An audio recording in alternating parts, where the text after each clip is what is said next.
குழந்தையாக குமரனாக கோவநாடை துறவியாக குழந்தையாக குமரனாக கோவநாடை துறவியாக கோலம் கொள்ளும் காட்சி என்ன சொல்வேன்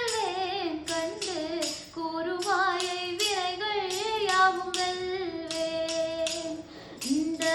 குவளையத்திலோர் கலியுகப் பெரு வரதனாய் திகழ்ந்தருளும் கந்தனை குவளையத்திலோர் கலியுகப் பெரு வரதனாய் திகழ்ந்தருளும் கந்தனை கும்பிட்டெந்தன் பிணிகள் நீங்கி மகிழ்வேன் உள்ள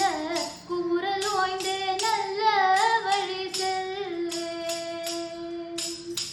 அழகு தெய்வமாக வந்து பழனிமலை மீது நிற்கும் அழகு தெய்வமாக வந்து பழனிமலை மீது நிற்கும் ஆதிசக்தி அன்னை